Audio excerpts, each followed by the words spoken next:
right, hello. Welcome back.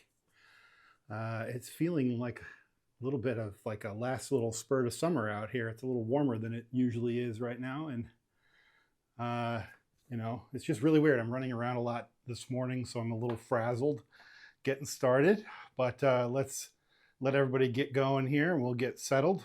Um, I was running around, just getting ready to get started this morning, and as I sat down to hit go on the stream, I looked up and I saw that my overhead table camera had reset its resolution to 720 or something ridiculous, and that was just not going to work at all for the stream. And so those are the kinds of things I've been kind of chasing this morning. It's a very odd morning, but here we are. Everything is working, I hope, and if not, I'm sure you'll tell me. And so we're going to play a couple of interesting little games. And one of the reasons why I do this particular type of stream is to highlight how just because the publisher or the designer didn't either think to or value enough to include a solo mode into their game doesn't necessarily mean the game is forever out of the hands of solo players. The community in the board gaming world is such that there are solo modes being built by players themselves, shared amongst the community.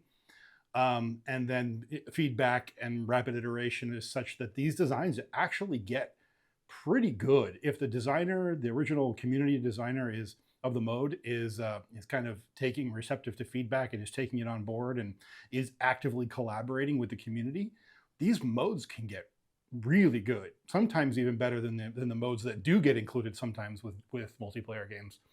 So I thought this is a perfect opportunity. I've got two small games that really would be too short to be their own streams, and they're both excellent games near as I can tell. One of them I've played, the other one I've not. So one of them I know is excellent. The other one I'm curious about, very, very curious about. And that's Rajas of the Ganges, Cards, and Karma. That, I love the franchise. I play every game that they've made with this franchise. I think it's a novel system. It's got mechanics in it that have now shown up in bigger, badder games like Arc Nova. So it gave birth to a certain scoring mechanic that you now see elsewhere.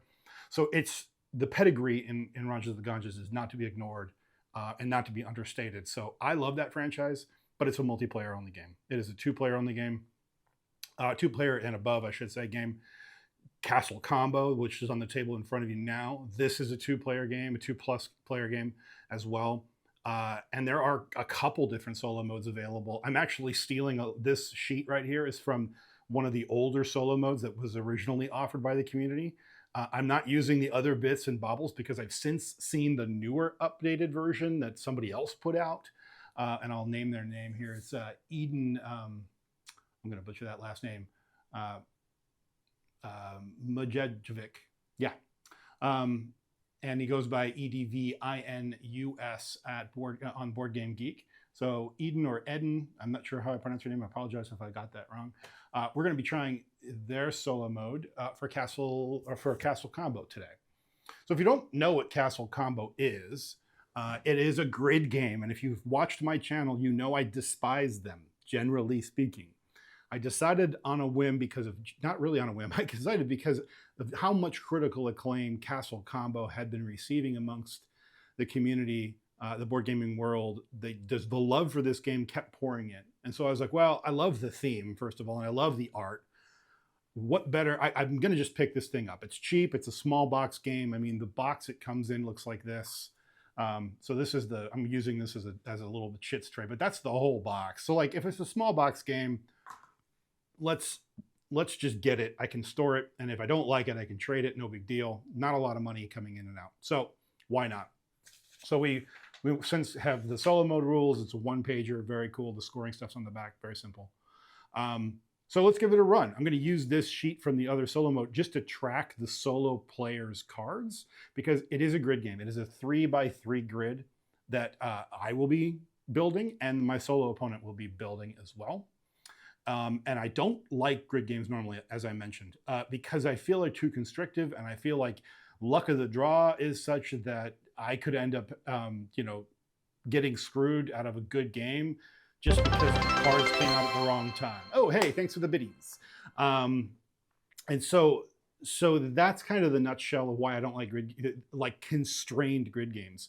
I have noticed that over time I like open, more larger grids where I have more flexibility of placement and I'm going to see more pieces and all of that. That's not this. This is a tight 3x3 grid. This is the kind of game I should not like at all. But in the multiplayer test that NetGod and I had during their recent visit, I have discovered that this game is phenomenal, and this game has one of those very unique, in my view, unique or at least rare ways of mitigating a lot of that luck, giving you the mechanics to resolve a lot of that stuff, and letting you shuck and jive, or kind of sometimes requiring you to shuck and jive on your strategy to work something out without making you feel trapped or without options. And I hope that comes through in the solo playthrough we're about to start today. So for those of you just joining, welcome in. We're just getting underway with our first of two community solo games today. Community meaning the variant was not written by the publisher or the designer. It was written by the community in response to the fact that the publisher and or designer did not decide to include one for whatever reason. So are they any good? Let's find out. So this first one from Eden here says the solo mode actually doesn't require any other components. Like I said, I'm just kind of borrowing this to kind of help differentiate mine, which will be on the left, and theirs, which will be on the right. When this thing gets filled full of cards, it's going to be kind of hard to parse without some sort of background. So I thought I'd leave this in play just to help make that clear. So no other components. Doesn't require a die to track anything. Doesn't require anything other than the cards themselves.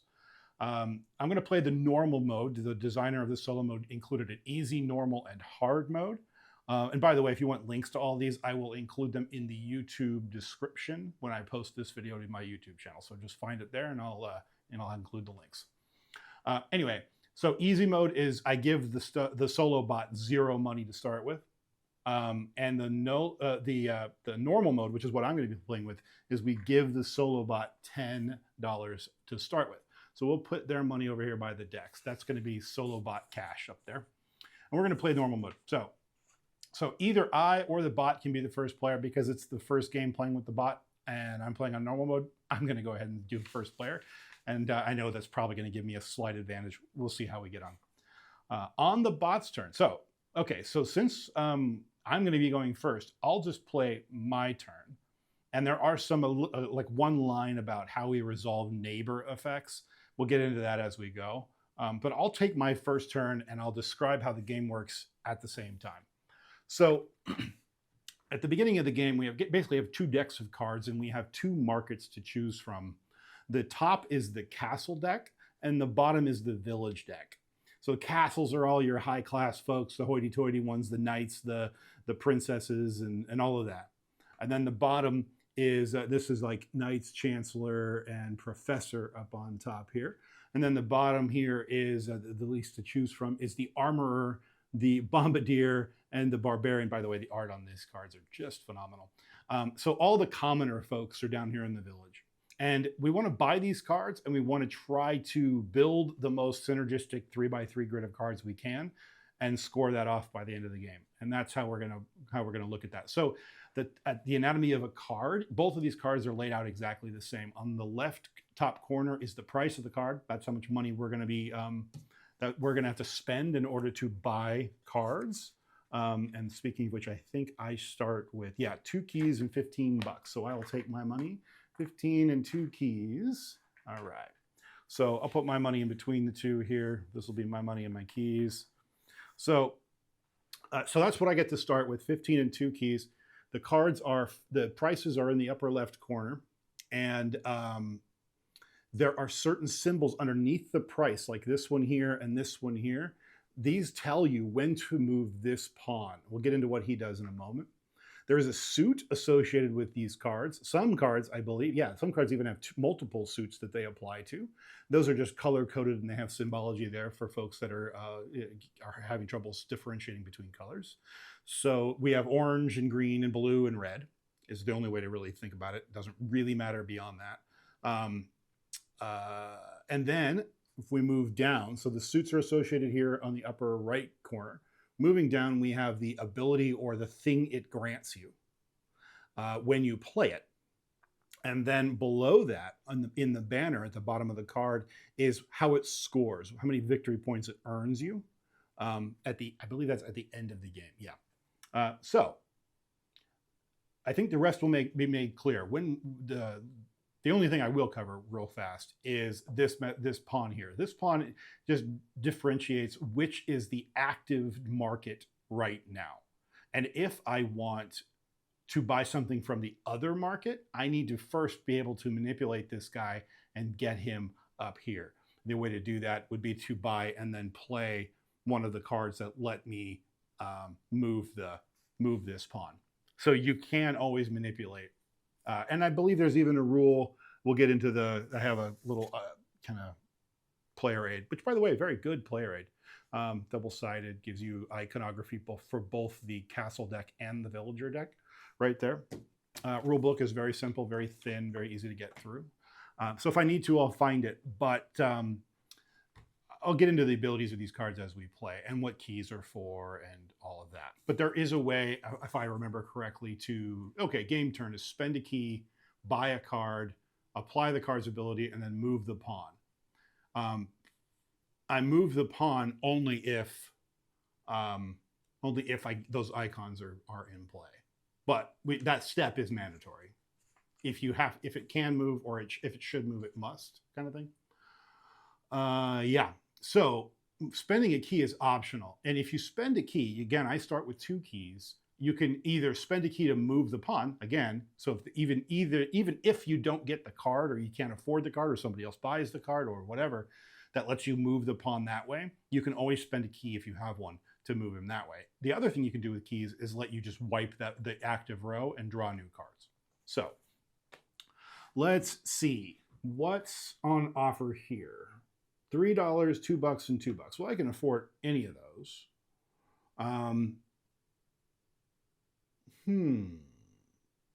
If I buy this guy here, the armorer, the messenger is a fickle bastard.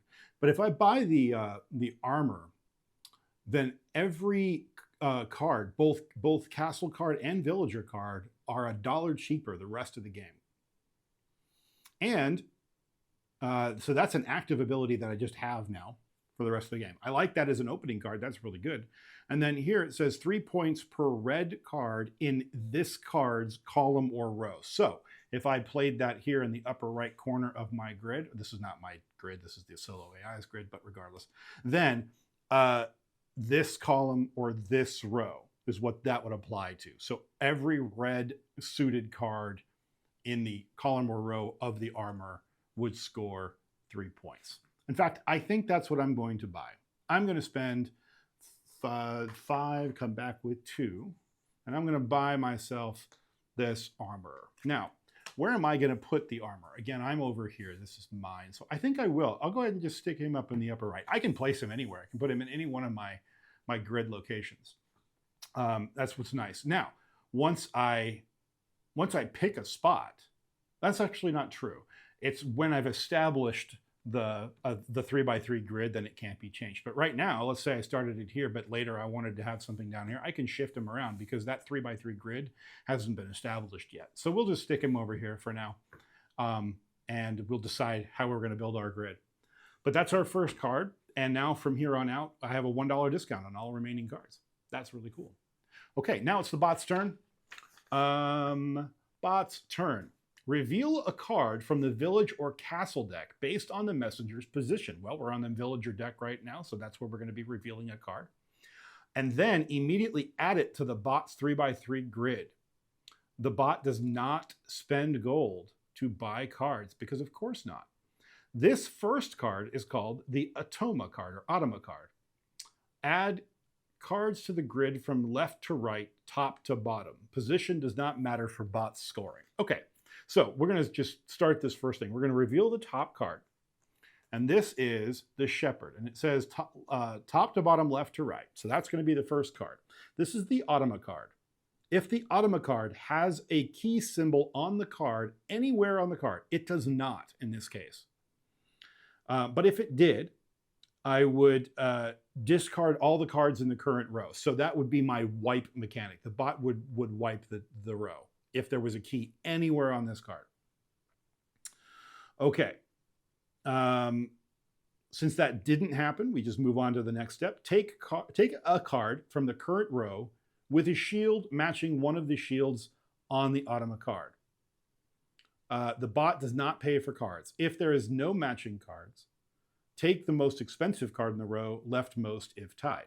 If there are multiple matching cards, take the most expensive of them, take leftmost if tied. Okay, so it's saying it wants yellow. Well, there's no yellow cards, so we're gonna skip that. Take the most expensive card in the row. This would be leftmost. And then so leftmost card. He's gonna take this card. Okay. This is the visible card. You always place the visible card over top of the automa card you just played. So it'll be like that.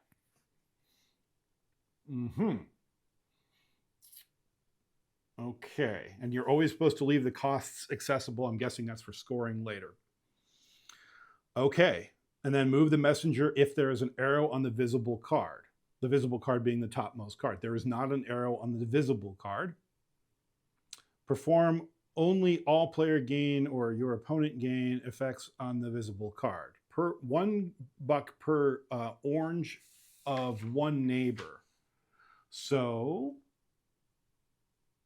all players gain, right. Ignore other effects. Okay, so everything else is ignored. So this doesn't actually matter. We're just collecting cards for the automa. That's it. And stealing cards from the row. Okay, that's it. We move on. All right. So the bot's score is the sum of all costs of every card in its tableau. And you ignore everything else. You're just adding up the costs, and that's the total score. And if I do anything that grants it money or keys, or it gets keys for any other way, then those are counted as one victory point each. Okay, easy enough. All right, great. So when we play, I am correct that we don't refill, right? Or do we? I think we do. So I guess technically he probably should have had. What did he say? Yeah, at the end of my turn as well. So he technically had the ability to buy this card, but it's a zero cost card, and he would have skipped it anyway. So this is what he bought, and there we refill again. So yes, I should have refilled, and so did he. So now here we are. Oh no, well, no matter what I buy now, the messenger pawn is moving because every single card in the row has the little arrow icon on it. So what do I want to do? Well, I have this synergy card here that's looking for red in my column or row. And there are 2 cards remaining that have red shields on them. So this one is 3 points per row, and I'm already looking to do 3 points per cards in that row. So this would be worth 6, possibly more, depending on where I put it. But that's committing an awful lot of my tableau to red. And I'm not sure I want to quite do that.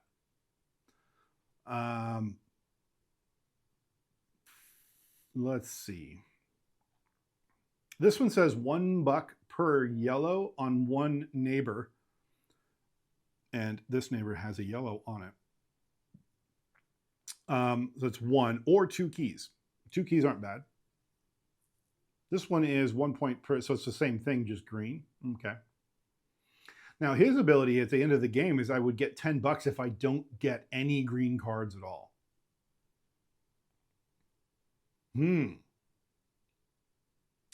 Barbarian seems pretty good. Maybe I go for that and try to do that. $2, sure. All right, I'll spend $2. I'll buy our barbarian friend here. And we'll go ahead and put the barbarian over here for now. So that still applies. He's red in the column, so that's good. I'll put him up here. All right, now I refill. And because my card had that included up symbol, then the messenger pawn moves up. Now, bot's turn again. We're going to reveal the top card of the deck, and it goes left to right. So we'll just do that. And then it says, what does it say? Matching. So there's no purple. So now left to right, it's going to be looking at the thing saying most expensive. This is the most expensive card, so it's going to buy that. Just gave itself 10 points, which I do not like. Okay. I think visible card is really the only shields. It's not like I get to look at here and go, oh, there's a yellow, so it applies. I think it's really the top card. That's the only applicable card for when I'm looking for cards for myself. Okay, so he's taken his card. He refills. He's at 17 points already, jerk. I'm going to shift these over slightly to give this a little bit more room. Okay. It has $10 because that's its starting points essentially. It starts with 10 points in the normal mode. And it can earn more depending on what I choose to play. Like if I play a card that gives my neighbor a buck, it would get the buck and that would give it extra points. Okay. These are interesting. 2 points per. Oh yeah, that's right. We ran into these. This is gold. The gold bag mechanic is interesting, where they gain 2 points for each gold stored on this card at the end of the game. Each purse indicates its storage capacity. Okay, so I can store coins on these purses, like this card right here. $2 on each coin purse card.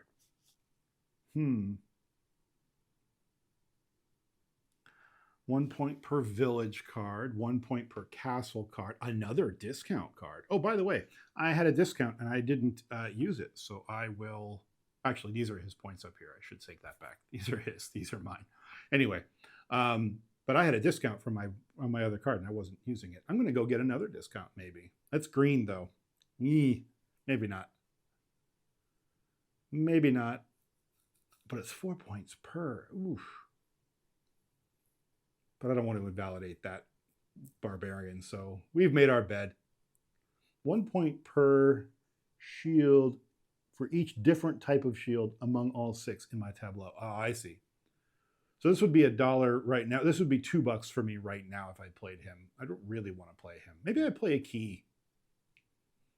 Maybe I play a key and move back down. I like that. I'm going to do that. I'm going to play a key, and he's going to come down here. And this is 2 orange. We might try to do something like that. But if I'm going to do that, I might as well get another coin here. 1 coin per brown. Interesting. What does that say? 1 point per. Is that including itself? I think this includes itself because you're playing it. Nut God, do you recall this gold per option? Does this apply to itself when you're playing it? I think it does.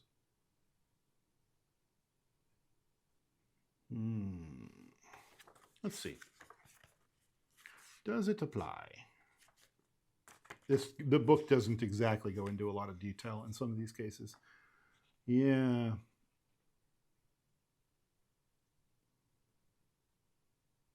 Yeah. Counting the card that triggers this ability. For the cases of keys, it does apply. So we're going to use it for gold too. Found that. Okay, so I'm going to spend no money and I'm going to pick up the Vicar. And the Vicar is going to go here for now. We'll see how I want to do this. Okay, so the Vicar's there. 1, 2, 3, $3. And now I have a coin purse card. So we'll get $3 from the box.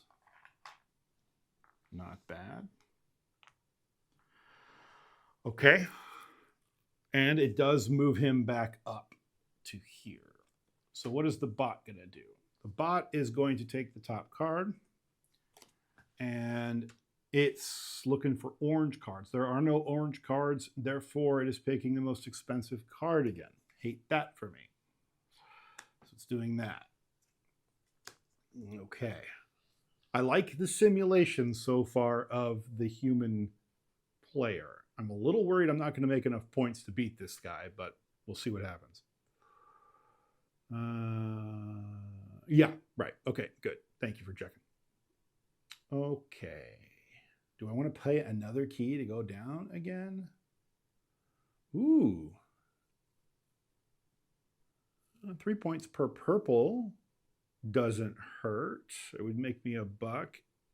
It's it would be a $2 card to buy the nun.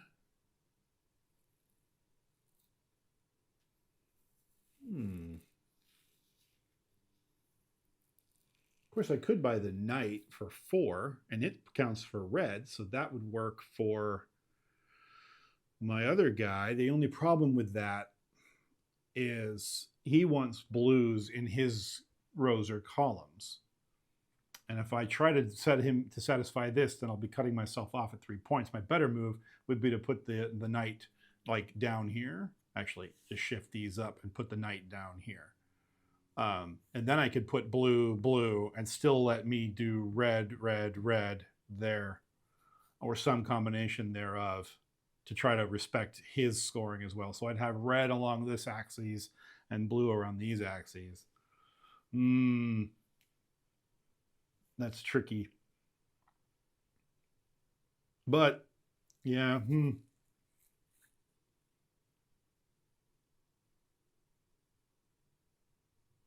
Or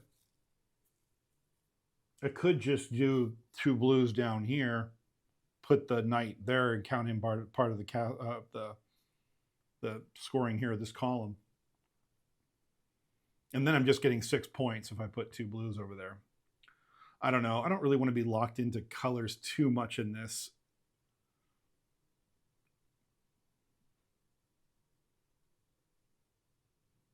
I like this card. I would like to pick it up now that I have somebody else as well.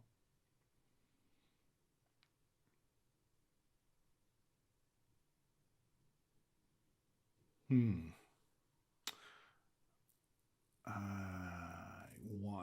a little worried about giving up keys, but I kind of want to spend another key and go down there and get him instead. I could get the professor, and that would bump this down, and it would be worth $3, and I'm only spending $3 to buy him, so I'd get my money back. And oh, but he's green. I don't want the green.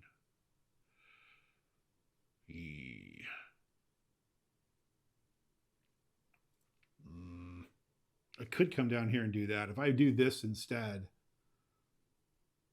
yeah, that's my best choice. I'm going to spend a key. I hate it, but I'm going to spend a key, shift back down, spend $5 for this $6 card. He's red. He counts as red anyway. So I'm going to put him up here.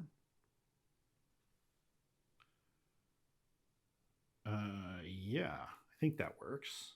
Now, it's 1 point per color, different color in my tableau currently. Now, I have 4 colors because I have yellow, orange, red, and purple. So it's worth $4. So I bought him almost for free. Bought him for $1. And this combination scores me 7 points, which I already have. So it's, if I can get another set by the end of the game, I'll make another $7 or points. But even as it is, it's worth 7 points. So that's good. Yeah, I like that. That was a good move. Now, hopefully he doesn't take this guy. I don't think he will. Yeah, so he doesn't move I don't move the thing, so it's taking from this card. And it wants yellows. There are no yellows, so it's taking the most expensive, which is green, which is good for me because I don't want green anyway. So get them out of here. All right. Locksmith. Key per orange. Ooh. Well, I'd get an orange for him, and I'd get an orange for the one I already have, so I'd get my 2 keys back. And now it's encouraging me to collect my keys. But I don't think I'm going to buy him right now. I don't know, though, because he counts towards this combo right here. That yellow does anyway. This doesn't really require orange, unfortunately. So I'd have 2 red, 2 yellows, and then I would need another purple. Okay. But I really like this guy.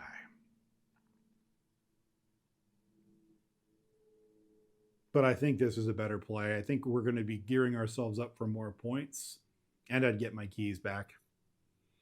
So it's worth, I spend $3 to buy him. I have 3, so I'll just drop those.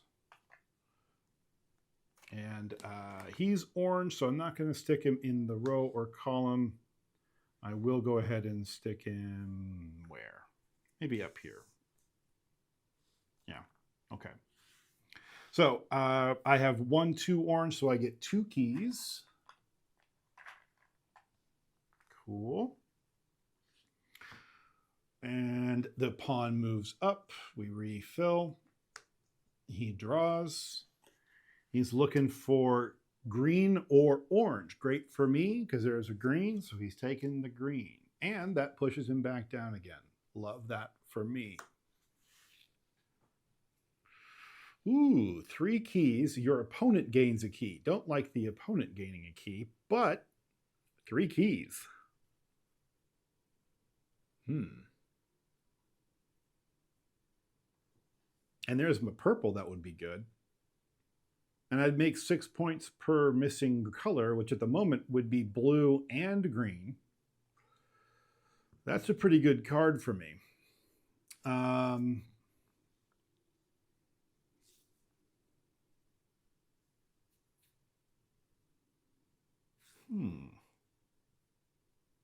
What did he say? Potter. Yeah, I know. I agree with that, but I'm also looking at the woodcutter. I have the space in my tableau to put to satisfy this 5 points. And it would give me $6 back. And it would count towards my 7 per combo. The Potter doesn't.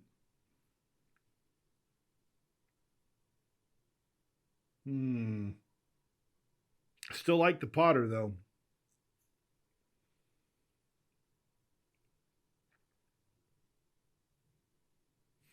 Because if I put the woodcutter down here, it would be 5 points.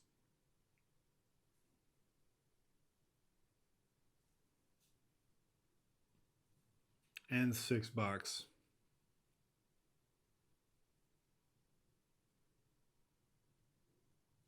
Vicar makes you nothing at the end of the game because his purse is empty. I know,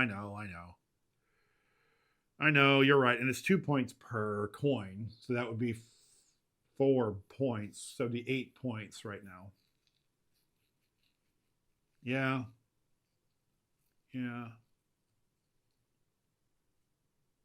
Does money count for victory points at the end of the game or not? I don't think it does it? The game, purse scoring. The only money is on purses. That's the only stuff that matters.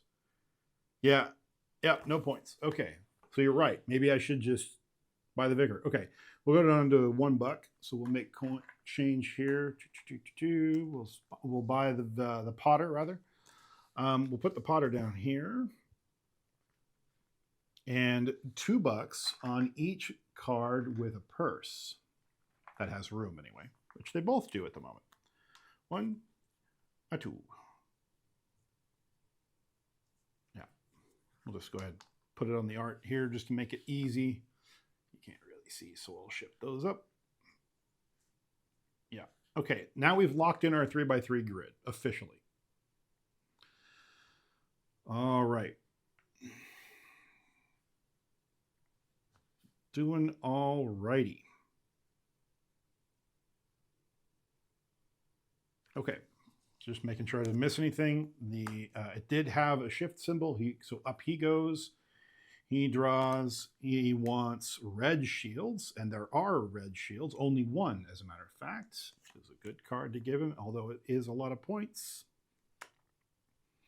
Now, what does he say? He says, All players gain or your opponents gain. Okay, well, he hasn't taken any of those. So we're good there. I just want to make sure I wasn't missing a bot rule. And I don't think I have been.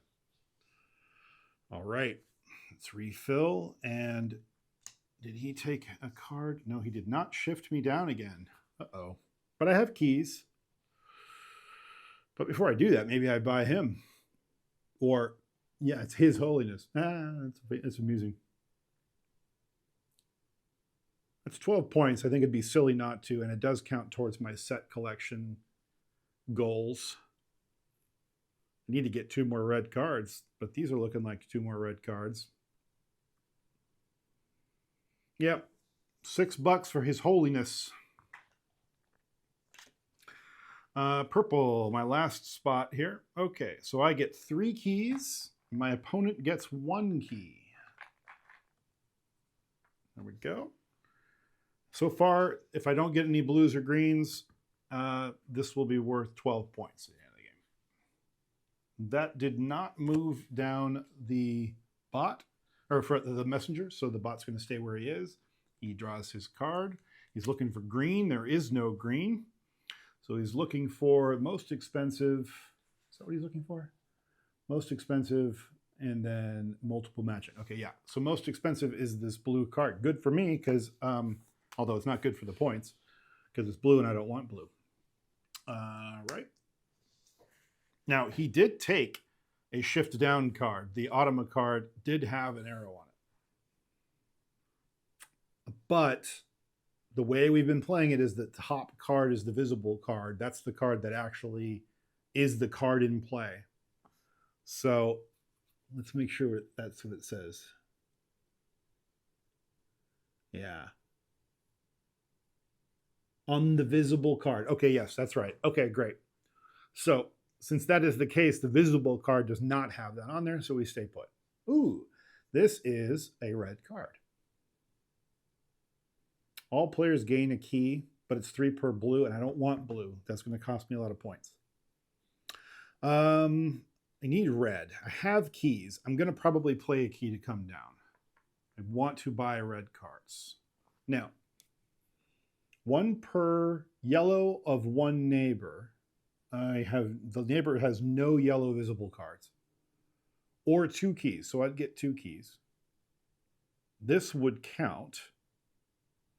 If I place him up here, then it would be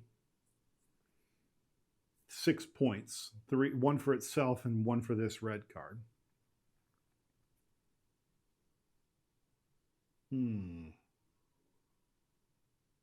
Or we come here and look at this.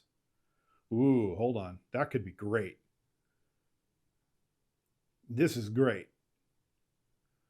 Doesn't cost me anything, which, okay, fine, but it's 2 points per orange in the row or column. 1, 2, 3, 4 is 8 points for the squire right now if I place him here. Versus the 6 for the militia.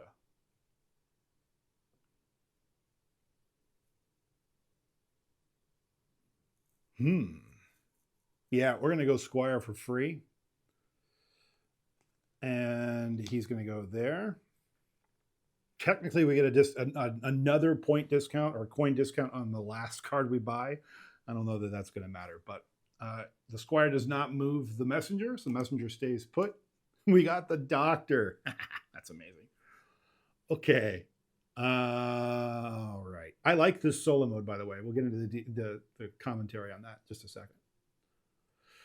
Okay, the squire did not move the messenger, stays put. And that means, oh, I understand why. Okay. So that is Master at Arms. Looking for red. Of course, he's going to steal my last remaining red. Jerk. At least it was low scoring. I think it might be time to wipe the row. And it did move the messenger. That was a messenger moving card. $1 per of 1 neighbor. Oh, I see. Yep. Nope. Okay. All right. Good. Just want to make sure I didn't miss anything. All right. Now we're in the castle side. I think I'm just going to 4 points per purple and orange. Hold on a minute. I might be missing a trick. 4 points per purple and orange. And it's worth 8 points. Because I have 2 purple. So that's a maximum of 2 sets. If I had 1 more purple, that'd be worth a lot more. But is it worth doing that, or is it worth moving down? Keys are worth points. So I think it might be worth just keeping my keys, buying that card for $3, getting a bunch of money, not that it matters. I would love to get a card that puts some more money on cards so that I could earn points. Maybe it's worth speculating on that alone. And if nothing else, I can maybe buy a red card and make 3 more points from that. Is that worth it? It's 8 points, or do I speculate to try to get another card that lets me put money on in bags? That's tricky.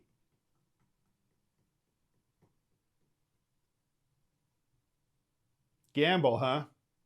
All right, we'll gamble. We'll spend a key, come down, we'll spend another key. I can do that, right? Is it more than 1? Ooh, I don't know that I can spend more than 1. I think I can only spend 1. 1 and only 1. Ooh, do I want to do that? Okay, hold on. Before I do that, I would be wiping this row. Does this row even put money in bags?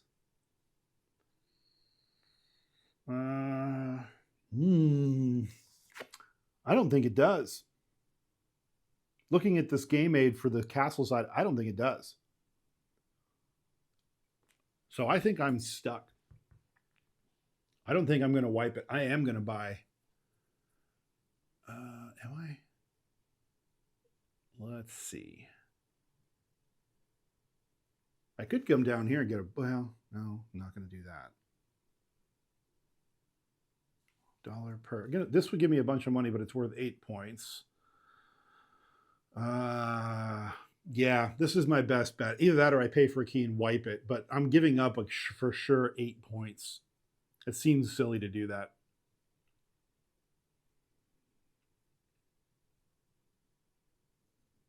Yeah, I'm not going to do that. I'm going to spend $3. My last $3, by the way. And we're going to buy this card for $3, and it's going to go here.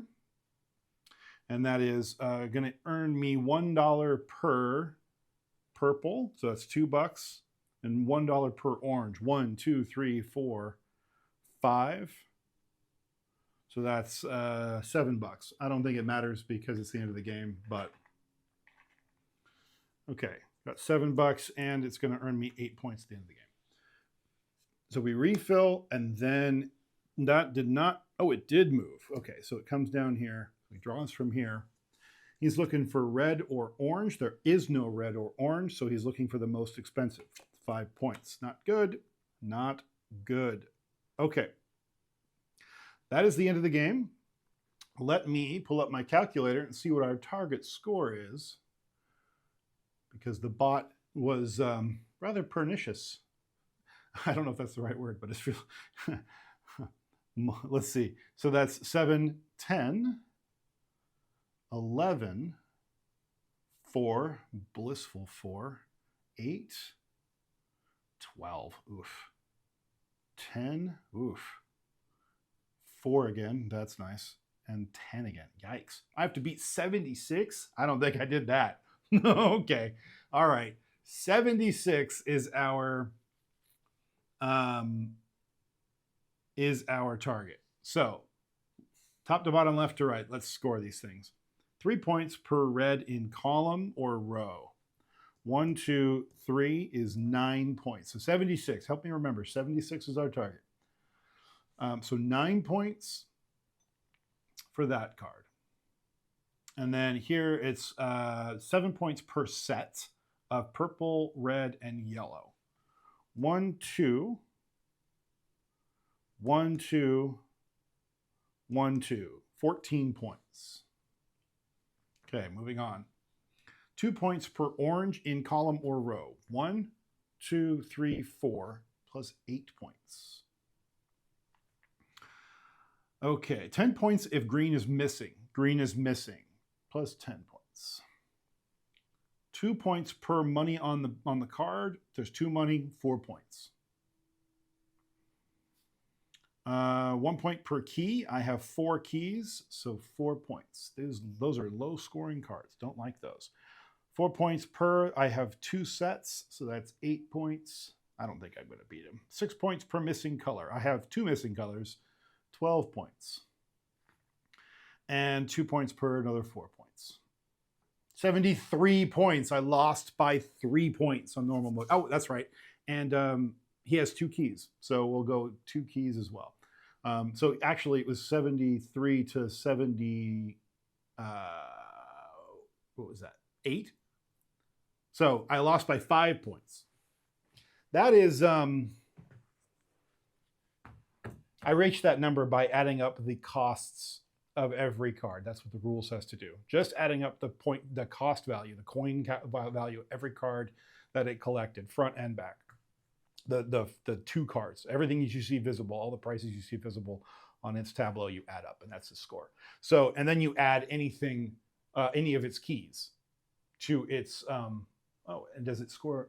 Oh, and 10. Okay, so it does actually score its money. So I lost by a lot. It had 12 points in money and keys on top of the 76.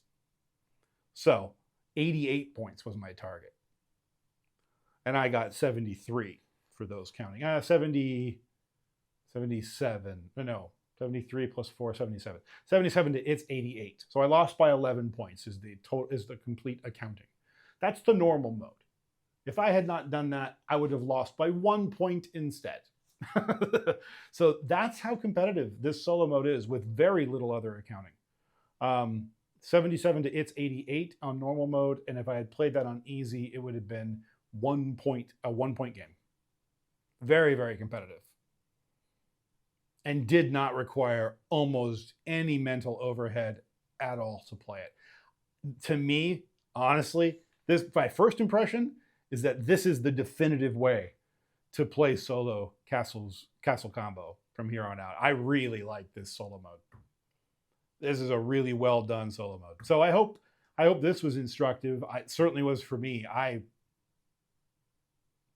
think this may end up being a new solo game in my rotation now, just for my own sake, whether I stream it or not.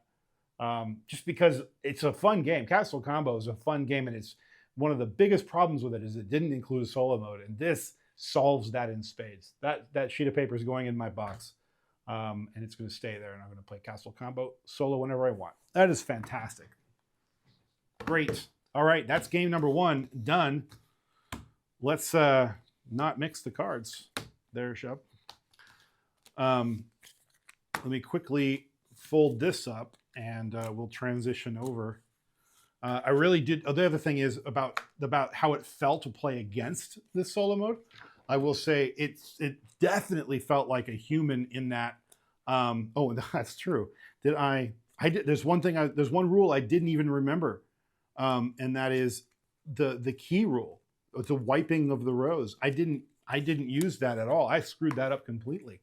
So that might have changed things a little bit. Maybe he would have ended up with better cards.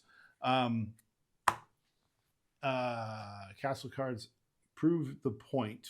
Do castle cards have the ability to add coins to purses? No, I don't think they do. Based on this, there is no iconography on the cards that talk about adding coins to purses. If you find a different rule, let me know, but I'm nearly certain that castle cards don't. Villagers do.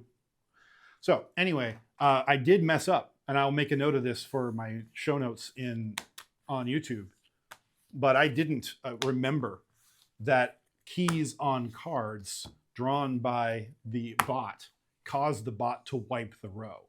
I should have been doing that. And that would have probably made this game play very, very differently on top of it.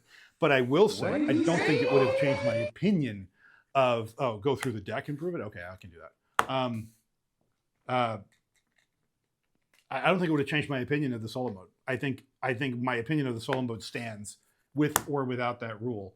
It just probably would have made the game feel even more like playing against a human because the humans do wipe the rows a lot. So there you go. I mean that's a banging solo mode. All right, let's prove NetGod. Let's prove it to NetGod that there's nothing that adds coins to purses. Oh, there is one. That's weird though. Why did it do that? Because this does not include that iconography. I blame the player aid.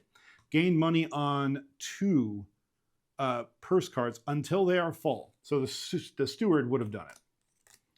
Is there any other card? Oh, the Queen Mother does it too. Oh, all right. All right, I stand corrected. That's dumb though. That player aid needed to include that. And yeah, it looks like the banker does it. Let's see, any others? It looks like only 3 cards. I think maybe we had this argument once before, NetGod, now that I'm recalling this. I think we went and looked. There are 3 cards in the castle deck. That's a lot of cards, though, to bank on getting one on one draw. But regardless, there it is. That is so good. That is worth buying the game just to play it solo. That's how good this solo mode is. And I will post on Board Game Geek and comment accordingly. All right. Cool. That's 1 game. Now it's time for 2 game. So this game's a bit more involved, but it's not too bad. Let me quickly cut this deck. You'll understand why in a minute. I don't think it's too bad. I haven't played this game. We'll see. A bit of humor in the rule book on this game, which I'm looking forward to covering. Okay, let's see. This is also a solo mode, and I don't have the rules. I'll go get them. One moment.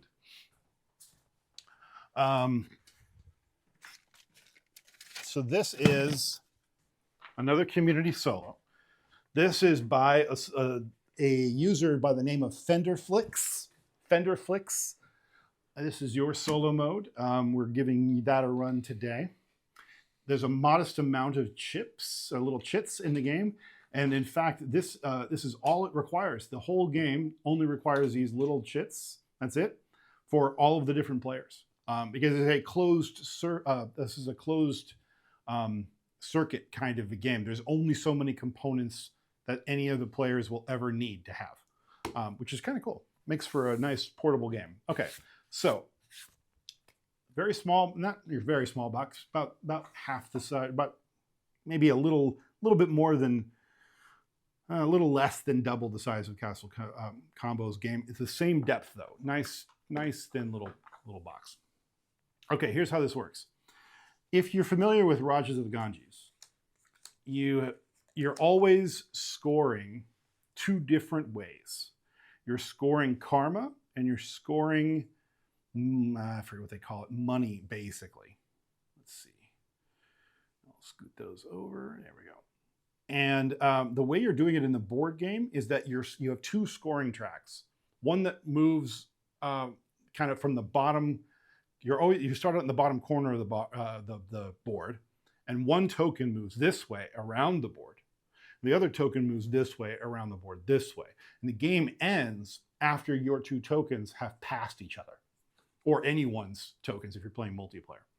And of course, the game is designed to really want you to try to make the meet in the middle as close to the middle as possible. So because the points are such that you're going to score the most points if you don't neglect one or the other very heavily. So what they've done in the card game of Rajas of the Ganges here, Cards and Karma, is they've replicated that with this 6-card scoring track. And is this Karma or Prestige? I forget. Let's see. They are Fame and Karma. Okay. Fame and coins. Right, wealth. Fame and wealth. So wealth is along the bottom and it scores from right to left. That's wealth. And then fame is on top, and it scores left to right. So every time we accumulate a certain amount of wealth or a certain amount of fame, we are required to flip over one or the other of the cards. So if I get fame, if I get 3 fame, then I'm going to flip that card over because I'm scoring from left to right. If I get 6 wealth, then I'm going to flip this card over because I'm scoring from right to left. And when I've flipped over all 6 cards, the game is over.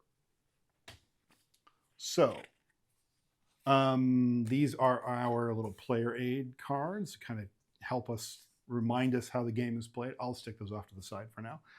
Just some symbology. In fact, I can quickly, let me see if I can't manage to pop in a little bit here. Hold on. And let's see. Can I get away with it? Too far? All right, now let's do that. In focus. Okay, good. All right. So this is just showing you kind of how things convert, and I'll talk about that in a moment. But every time you get 3 of something, anything, spices or silk or whatever this happens to be, anytime you get the 3 of those, then the coin value that is represented on those cards cash out in money. And then, of course, if you get 3 money, or 6 money, then you score, right? So that's a good way to actually get money. If on the cards you collect, you get 3 buildings, either 3 of the same type or 1 of each, a set, then you get an advisor. And advisors are great. They help you always. They're never detrimental. Advisors look like this. And they can be used one of 3 different ways, and I'll cover how that works in a moment. But you want advisors. If you get 3 advisors, then you have to cash them in for 2 fame. But advisors are kind of utilitarian. They're really good to have. And you kind of don't ever want to accumulate 3 of them because they're not really worth 1 fame each, to be honest. They're worth better. They're worth more for their utilitarian value. I think. So there are going to be ways you gain karma in the game. And if you ever accumulate 3 karma, you get an advisor. And then finally, and I think this is true. Yeah, if you accumulate 3 ships, now that's harder. It's easier said than done. We'll talk about why as we go. But if you accumulate 3 ships, then you will trade those in for an advisor as well. And I might be using the wrong word for that. They are administrators. Pardon me. Advisors, administrators. There you go. So, how do we set up for the solo game? Fenderflix says, in this solo mode, you race against a bot. The general turn structure remains unchanged compared to a regular 2-player game. Arrange the card display as 2 rows with 6 columns. Oh, well. That's interesting. Okay, 2 rows, 6 columns. So we're going to be doing something like this.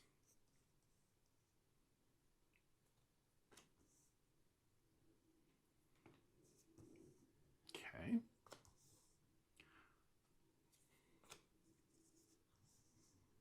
And I'll need to put this deck in. Ooh. Hey, nice. Outstanding. Thank you for the gifted sub. Net God. Okay, so that's 4. Here's 5th column. And I might have to scoot it down. And unfortunately, that probably will mean that I'm going to have to zoom out slightly. And I really don't want to have to do that. We'll see. I can still technically see that.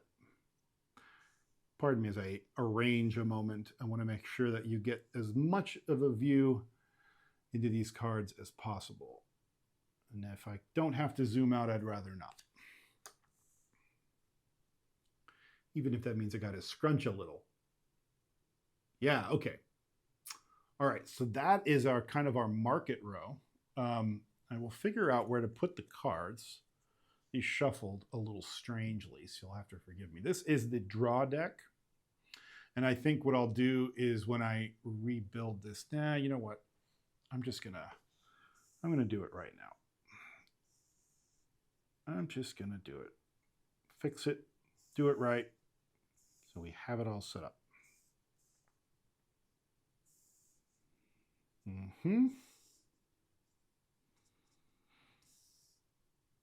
Okay. Not bad, actually.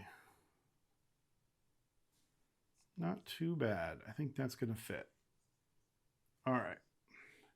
We'll go with that. So that means up on top, we have our draw deck. That matters because there are certain cards in the game that let us do the top card of the draw deck because you can see it, so you know what's there, and that is an option available to us in some cases. So these are the things that we are looking to build and or acquire in our building up of the Ganges, essentially. Let's see. Your task is to gain fame and wealth for your province through the clever use of your cards in a variety of ways. Receive a fame token for each building in your display. Collect and sell goods to get coins, and use ship and palace action cards to gain attractive rewards. Whenever you have 3 fame or 6 coins, you turn over a card on your scoring track. That's this bottom track here, this green rack. Whenever you have 3 fame or 6 coins, you turn over a card on your scoring track and are rewarded with a bonus. That's right. These 6 are actually shuffled, so you don't really know which bonuses you're going to get when along the game. That's part of the variable setup in the game, which is nice. The first person to turn over 6 cards wins the game. Yeah, okay. This is, we're going to be building up the Ganges region. All right, cool. Now, arrange the card with a display of 2 rows with 6 columns. The bot will neither get any starting cards nor a row of score tracking cards. So this is the only score tracking card that matters. The human player always starts the game with the elephant. That is me. So, yeah, how am I going to denote that? What I might do is just move this. This is the starting player token. It's the, what is it called? The name of this is amazing. The starter font. Yes. So it's an elephant, but it is a starter font, which is amazing.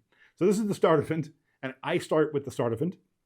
And then what I probably will do is just shift it over closer to the deck when it is in the possession of the bot.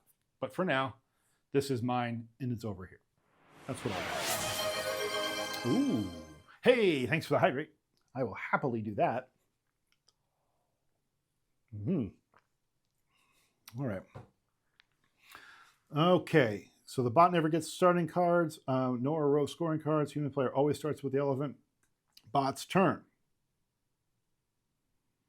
Well, we'll worry about the bot's turn when it's the bot's turn. So we don't care about that. Yeah, okay, so that's it. Cool. All right, so we'll worry about the bot stuff when it's time to play the bot, but there's no other adjustment to the game, which I automatically love. So really, this is just a special way to set up the game, this 2x6 configuration when you're playing solo. But other than that, it seems the game plays normally. There's no other adjustments to the rules. That's really cool. All right. So how to proceed? Well, the anatomy of a turn is, I'm going to take one of 5 different actions, my choice. I can take a dice card. I'll talk about what those are in a minute. I can take a building card, a ship card, a goods card, or I can take a palace action card. Okay, so let's talk about those. These are ship cards. Ship cards have numbers on them. I'll talk about what those numbers mean as we go. A building card is these. This is the one with like the road on it, and this card is upside down. That's not going to help us. So anything that has this kind of horizontal stripe road across the top and it's kind of a grassland with a building on it, or even 2 buildings on it, those are building cards. This purple tent is a merchant card, or a goods card rather. These are goods cards with this little merchant's tent on it. And these are palace action cards. Anything that has a person inside a palace kind of a backdrop on it, those are all palace action cards. So buildings, ships, goods, and palace cards. So those are the 4 types that you'll see there. Or I can take a dice card. Now, what a dice card is, if I look at the anatomy of these cards, you have the depiction of what the card is. In this case, it's a building card. On the upper right corner is the color of the die that is on the other side of this card. It doesn't tell you what the value of the die is, but it tells you it's an orange die. And when I flip the card over, I'm effectively rolling the die. And that will tell me I've rolled a 4 orange or a 2 orange, because I know it's an orange die. I just don't know what it is till I roll it, so to speak. So I can, at any point, I can choose any card on offer for its die color and say, I want an orange die, and I'm going to roll the die and flip it over and see what I get. So that's what they mean by take a dice card. Now, do I want to do that? What do I start the game with? Do I start the game with anything?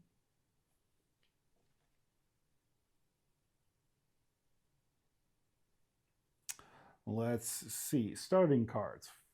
Each player draws 4 cards one by one from the stack, taking them into their hand, arranging them with their dice sides facing up. Okay, so top 4 cards. I got a 1 blue, a 5 green, a 2 green, and a 5 blue. Interesting. Okay, and now the top card is, so forgive me, NetGod was kind enough to make me a shuffler.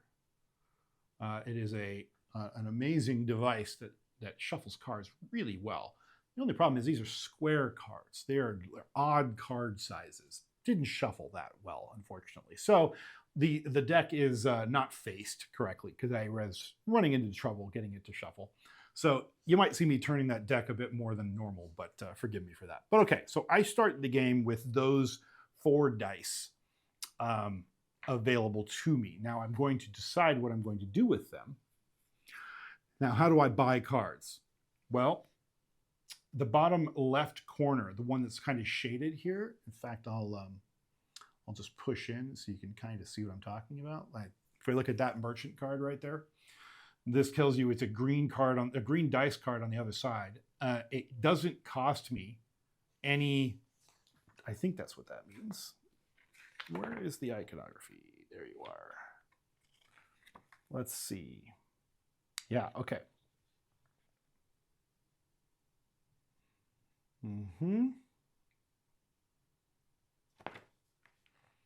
Yeah, okay.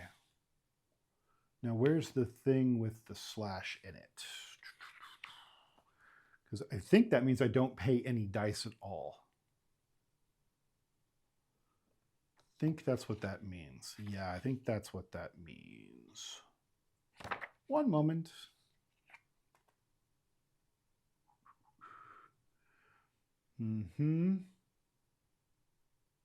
Overpayment is allowed.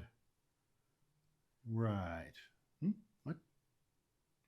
Yes, unfortunately. You must pay the corresponding cost of cards in the form of 1 or more dice of a certain color. Got it. Yeah, okay. So what that means is I can take it for free. So anything with this slash on it means I don't have to spend any dice cards to take it.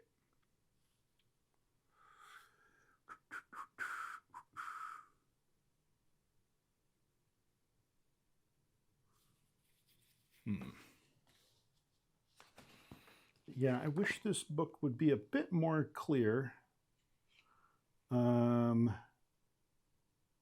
about spending of dice. Hold on a second.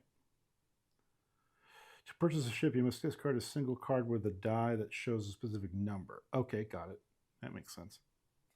All right. Well, I think I've got most of what's on here. I just need those extra little bits of data, and I'm not used to the book yet, but I'll get there. Okay. All right. Is there anything on my little helper cards? No. That's fine. All right. If I remember watching videos on this, that's what they were doing, is that any card that had the little slash on it means it didn't require a dice to take. So what do I want to do? Well, I need fame and I need wealth. So anything that's going to earn me fame and wealth is going to be something I should prioritize. Now, what do? I'm collecting sets of 3 of things. Remember that. So automatically, I need a combined dice total of 10 in order to buy this card here in the bottom left corner. I only have, and that's blue, by the way, and I only have 6, so I couldn't buy that card. I'd need a single card of 3 in order to visit this person at the palace. That would get me karma and the ability to take a card of my choosing, but I don't have a 3. Don't have any karma right now, so I can't modify the dice value of the things that I have. That's one of the ways you can spend karma. So I need to get karma a different way, or I need to roll a 3, one or the other. This is 2 different kinds of goods, and I need a third kind in order to make a set. A lot of the cards either different, they're the wrong color, or too high of a price. This is a 2, and this would let me take 2 cards of my choosing. That's not a bad thing for the first game, or for the first action. Let's look at palace cards for a moment, see what I do when I take them. Okay, I discard the card after I resolve it. All right, I have a 2, and I have a 2 in 1 card, so that's what I'm going to do. I'm going to play my 2 green, and we're going to visit this palace action, this palace person. And what that says is,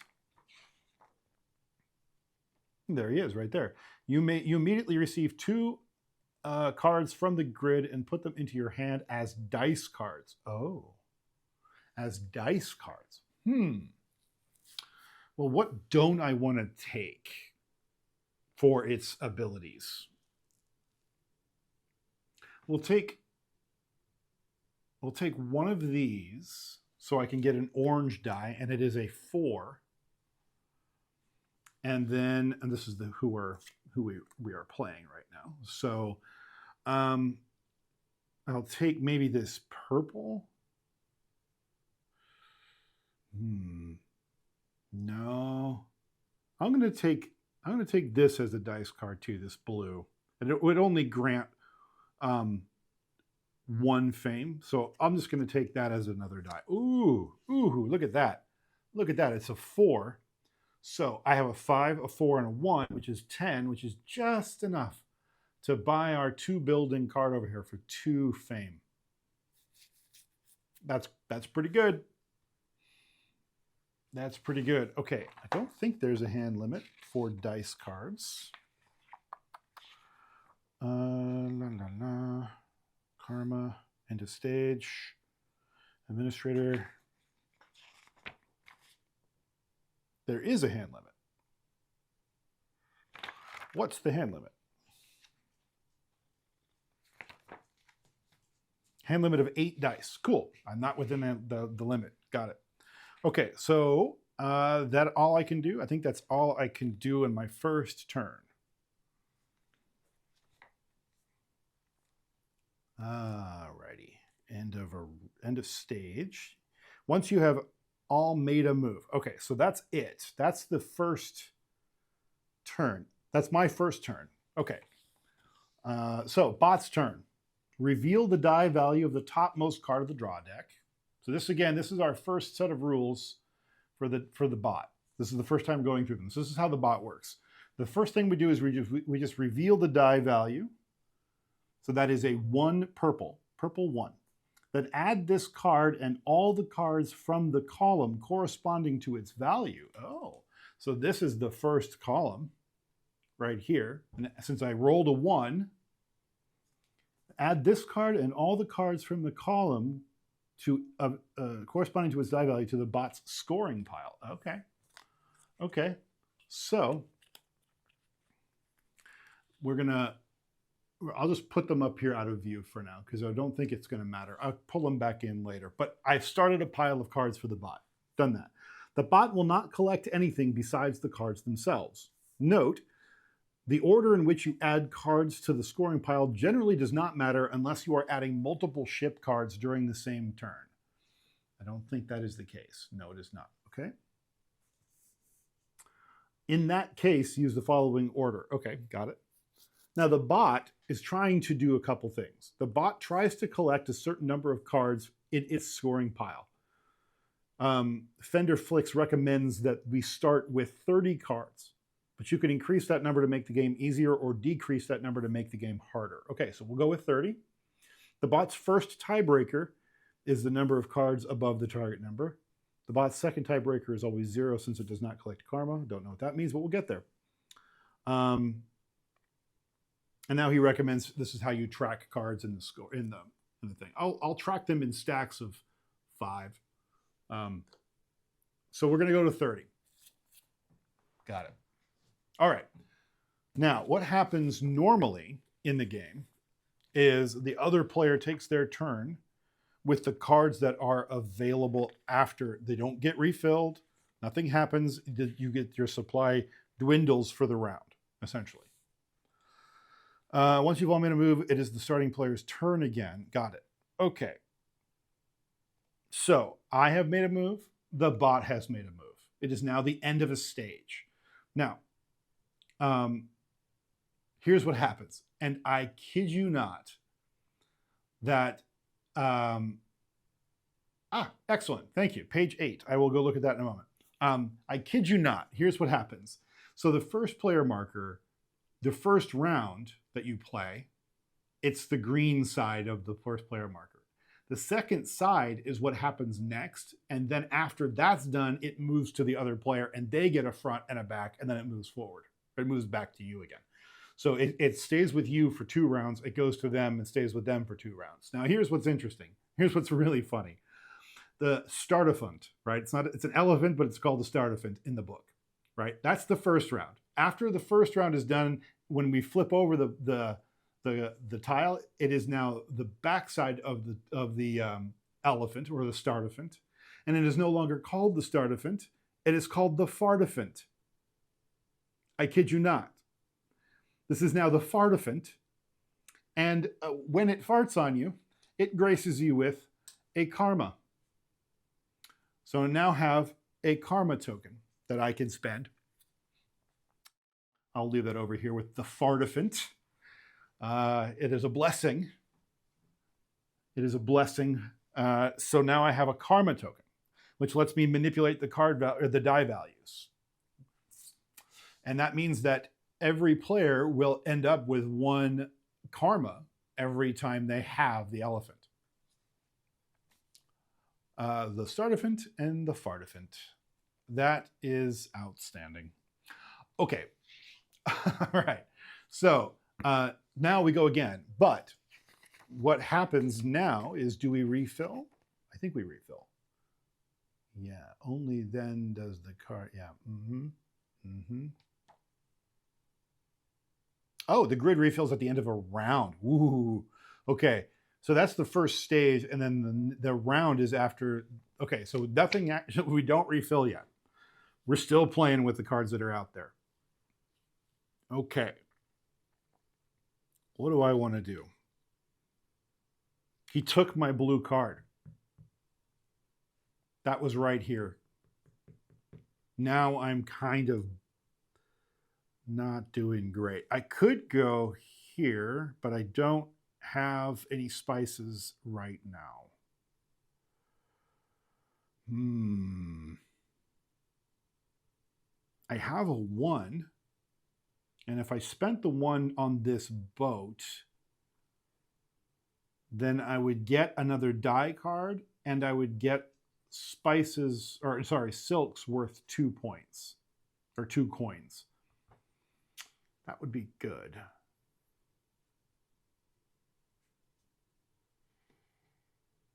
On the other hand, I could get spices and an immediate dollar coin. Not a bad thing either. What else could I get? Nothing I can afford. I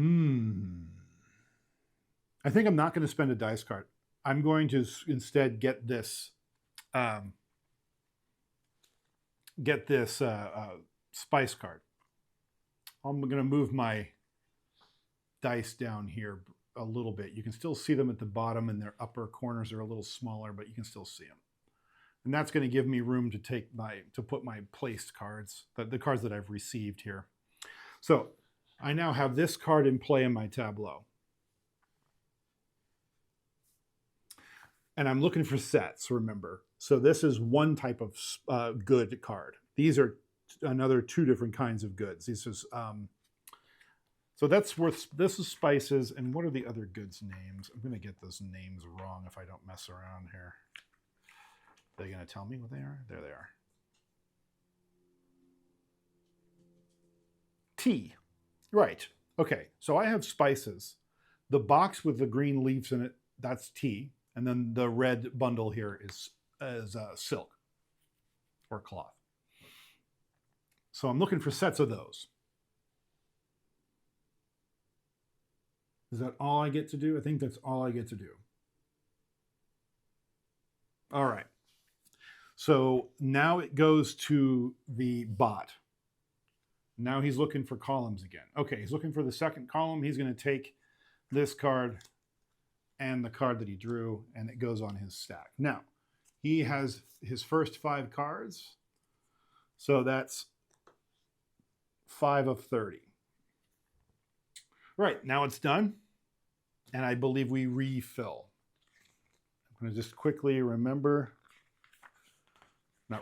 just check it. After 2 stages, after everyone has had their turn twice, the round ends. For a new round, the grid is refilled. This means that unused cards remain on the table, and the startefant moves clockwise. Okay, so now the startefant comes over here. So I'm going to refill. I'll just refill from left to right, top to bottom.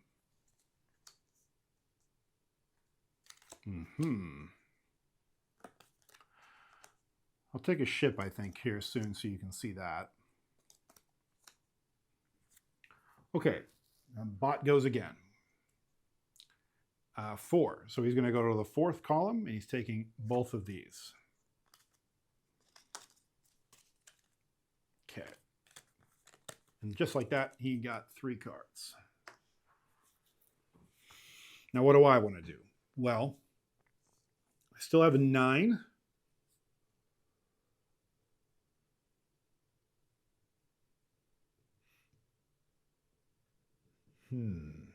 Nine blue, or... Okay, what does this say? This guy is a 5 exactly. I have a blue 5, and he says, you immediately gain 1 karma token, which you place in front of you. You also receive the ship reward of the last played ship in your row or that of an opponent. Okay, I don't have another ship, but the opponent does. So, and then it says, the bot says, for Palace Action 5, which is who this guy is, you may target the most recently added ship card from the bot's scoring pile, which is, as a reminder, this 13 that he just grabbed. Which means that because it's Palace Action 5, where are you? There you are.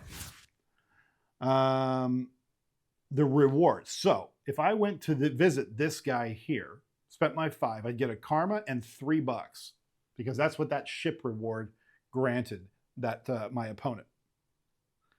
That's pretty good. In fact, I think I might do that. I have one karma already. And don't forget, karma, if I get 3 karma, will get me an administrator. And also, karma lets me modify dice values. Or I can get my first ship. That's an 11 value ship. There are, I think, 28 ship cards in the deck, and it's a tall deck of cards. And the thing with ships are you have to always gain them in ascending order. If you ever gain a ship card that is not in ascending order, then you have to discard your existing ships and start your run again. So if I get this as an 11, I can take 12 or higher for my next ship, basically. The reason why that matters is if you manage to get 3, then you get an administrator card. And those are really helpful. They're basically lets you do extra stuff. So what I could do is get the boat for my 1 card, which lets me get another die card and gives me silk, which is working towards my first set collection.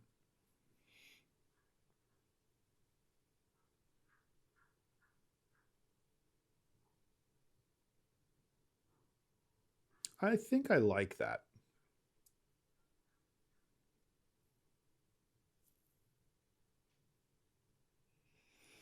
Let's get a boat.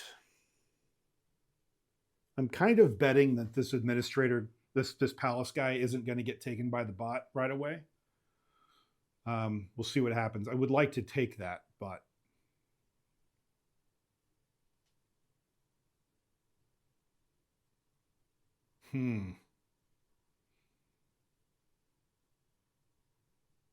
yeah, okay.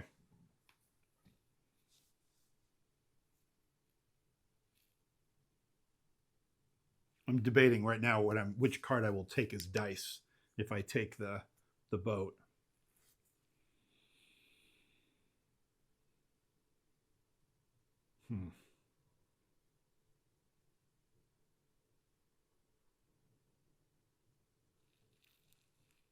All right, I'm going to spend my 1 card, and I'll discard that here, and I'm going to take this boat, and I'll put my boat over here on my row, give myself a little room there. And it says take a card as a die, so I will take I would love an orange card, but I don't want to take the orange cards off the board that are currently here. So I think I'll take it as a blue card, see if I can't get something going there. Okay, so I probably shouldn't have done that, but that's all right. So now I have a 5, a 4, and a 3 in blue. I'm pretty heavy in blue points if something big comes along that's in blue. The other thing that I get when I place this is my spices. So I've got spices going on here. All right, so that was my turn.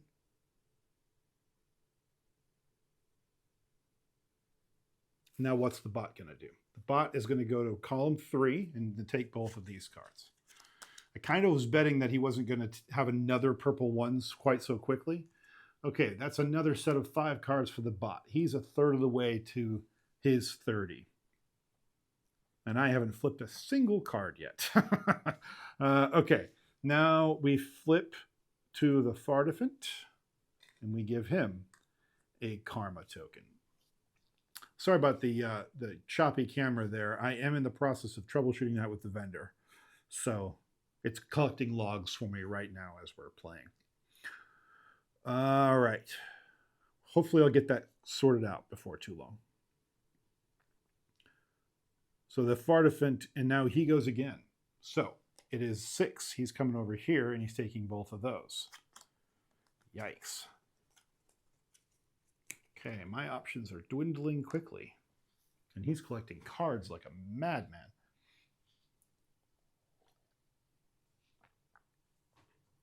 What does she do?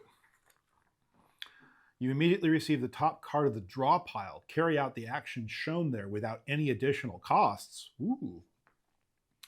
Well, the top card of the draw pile is a building that grants me 2 karma, or 2 fame rather. And it would cost me $10 normally. So that might be a good place to go.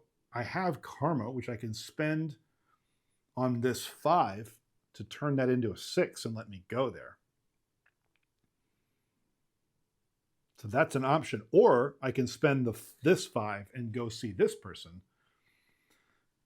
Did he take a boat? He did not. Okay, so that boat is still the 1. So it would be $3. So this would give me a karma and $3.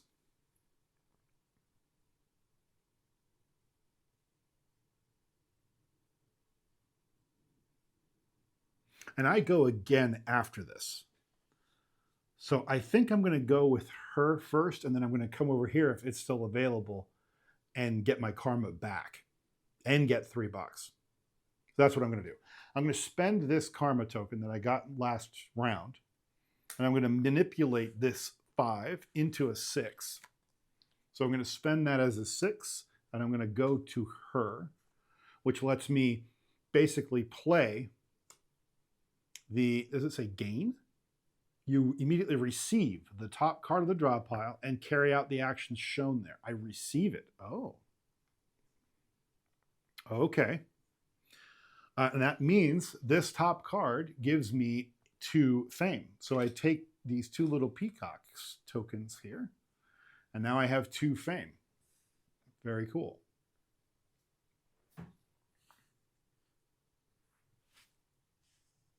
All right.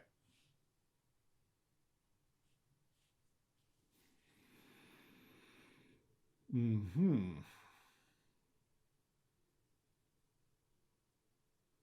you keep buildings or do you discard them when you get 3?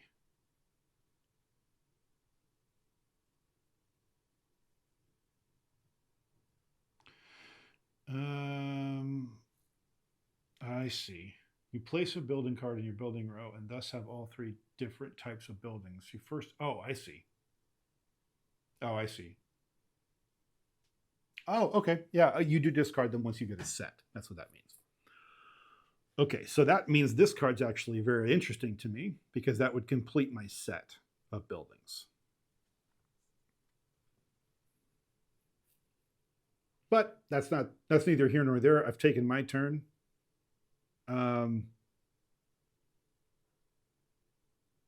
Let's see what he does. He doesn't do anything. It's the top of the round. Because it's on the far different side on his side. So it comes to me, and now we refill, and it's my turn. Okay. Oh, my.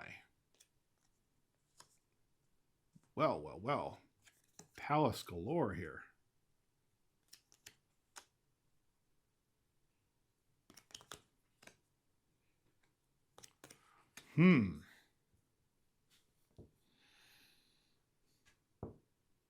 My turn. And I have all the options in the world.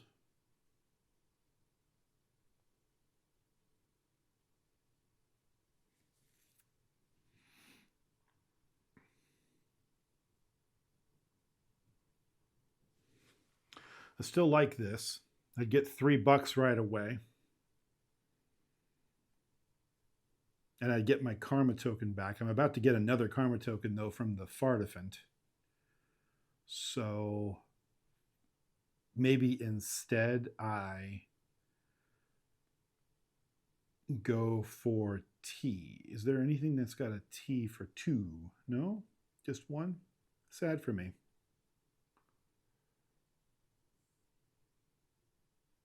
This says, what does that say, actually? That is a good question. He says, you immediately receive 1 coin for each good in your own display. Any good symbols count, and it doesn't matter where the good is shown. On your goods, yeah, okay. You don't have to hand over the cards. They remain your own. Yeah, I got it. For each goods symbol. So I have 2, so it would be only worth 2 points. That's no good. That's no good. That's not worth it. Not right now, anyway. Oh, see these 2 boats right here. This is a 22 and a 26. And I have a 3. I don't have a 4, but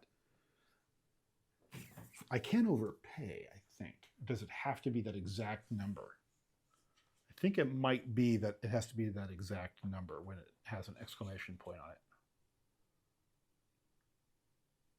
it. It has to be, yeah. It has to be that exact number. So I don't have a 3. I could spend this 3 and then come down here, but I don't really have a 2. My thinking was I could do a karma to drop this to a 3 and a karma to drop this to a 2.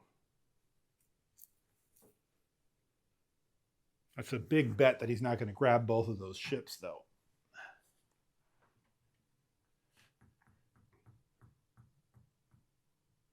That's a lot of karma going out the door for what exactly?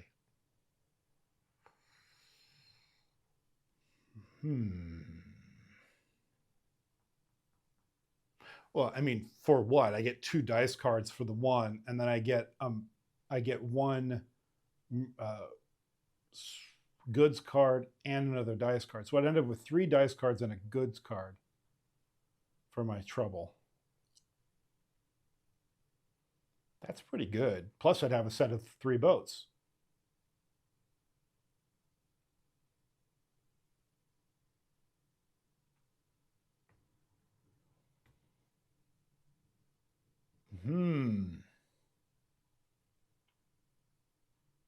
There's a trouble with that, though, because I think what would happen is the boat would resolve first, and then I wouldn't get a set of 3 spices because one of my boats has spice tokens on it.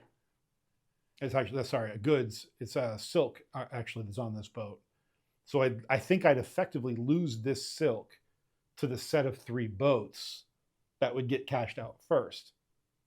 So I wouldn't end up with a set of goods, which is what I would want to do. So maybe I don't do that. Maybe I get these goods done first. Just see what other boats show up later.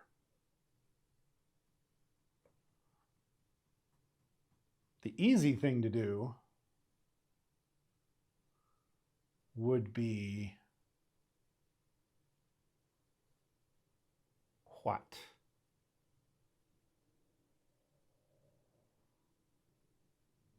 What I really want is this, but I don't have another orange card. So we could just get this boat and get 2 more dice as our first trick, and then use those extra dice to pay for this, which would let me flip my first card over because it would complete the set of buildings. I like it. That's what we're going to do. Okay. But is that right? I think that's still right. I'm going to leave this boat here as an insurance policy, though.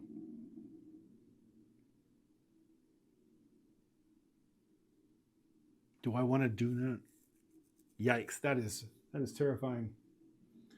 It's terrifying because I don't want to get locked into these boats and then lose the boat progression because they have to be in ascending order.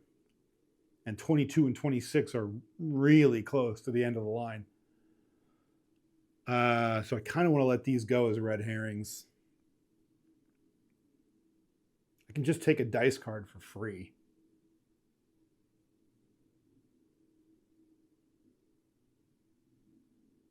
Apologies for the table quality there. It's going to probably improve on its own here in a minute. I'll get that cleared up somehow when I get this thing fixed. I think I'm just going to take a dice card, as dumb as that is. Is there anything else? I know I'm taking forever, but I really just want to make sure I'm thinking about this game the right way.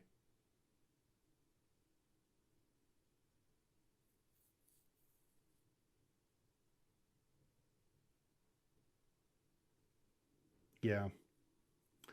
I'm going to take a dice card, and I'm going to take this card as orange. And it is a 6. That was a good move. That is my first move. So then it's the bot's turn. It's going to be the column 4. I'm going to take both of these cards. Okay. I know. Excited doggies. Okay.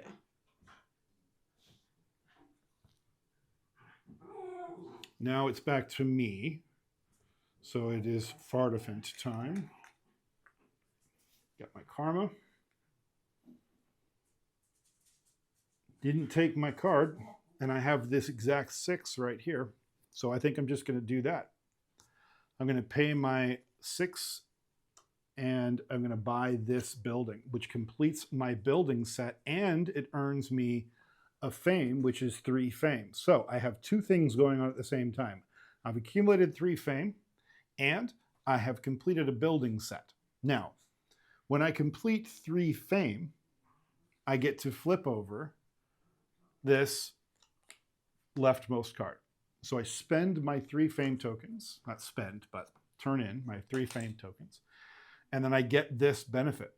And the very first one is I get my first administrator. All right, so we'll talk about administrators in a moment, but I have collected the administrator card. He's up here by the elephant. Okay, so that's that. That's my first scoring card flipped. Now, this set of buildings, anytime you complete a set of buildings, you discard them and gain an administrator.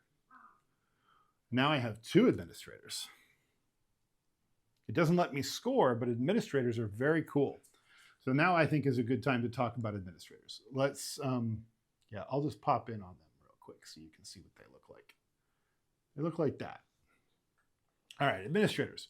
You can be used for 3 different ways. The first way on the left is basically just to take a second turn. Nothing about that turn is any different. You just get to go again right away. The other option is that I get to take the, what does that mean? It means, oh, right. I draw 2 cards off the draw deck as dice. Or, and this is probably the favorite way besides taking another action, this one in the middle says you get to spend this administrator like any die. Any color, any die face, you get to choose how that administrator is decided, the die type of this administrator. So you get to spend him like a wild die, basically. So if you need that 6, he's your 6. You need that 1, he's your 1. So they're really good to have. And I have 2 of them right away. Okay. Well, that was interesting. And if I wanted to, I could spend one of them and go again right now.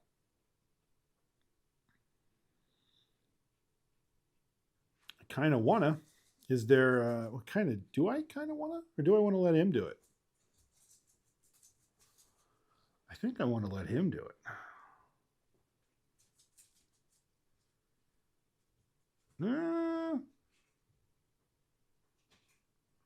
I don't think so. I think I'm going to let him go. Okay. So it now goes to him. That was the bottom of the round, though, wasn't it? No, it's just his turn. It's his turn. Okay. He drew a 1, and so he's going to take these cards here into his. So that is 6 and 1. Woo, okay, so just for the sake of accounting, he's at 21 cards. And I have only gotten 1 scoring card flipped. Clearly, I need to be more efficient than that. All right. So he's done that. And so now it What goes did he to him say? and the round begins again. Oh, sorry. Yes, indeed. Thank you. Right. So we'll go here. So it is now his elephant. So he's going to go again as soon as I draw these, which is just great. I love that for me. Okay. And he is going to go to column 5 and take both of the spice tents, or goods tents. Love that. Okay, now he's at 24 cards. What do I want to do? There it is, though. This is the card I've been waiting for. I do have a karma. Ooh, but it's going to reset my boat. I hate that. I can't do that. If I do that, I have to discard it.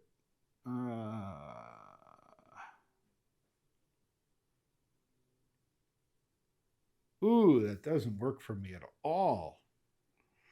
Instead, I think I'm going to take the free spice, and you'll understand why when I do it. Not spice, I did it again.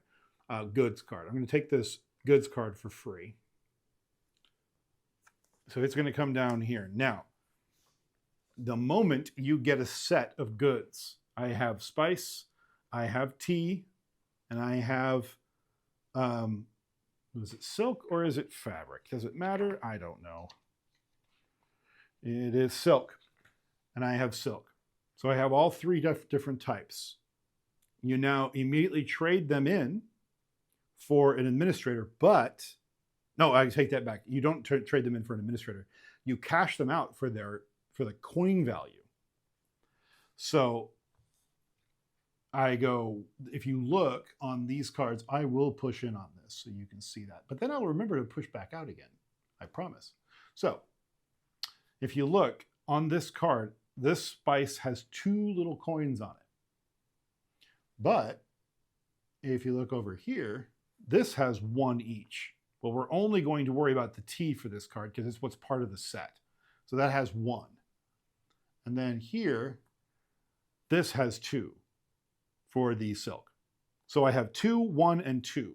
So this set will cash out for $5. That's how that's going to work. So I lose that boat, which is fine. I was expecting it as part of the spices, but I really wanted the money. So I'm going to discard all 3 of those cards, and I'm going to take $5.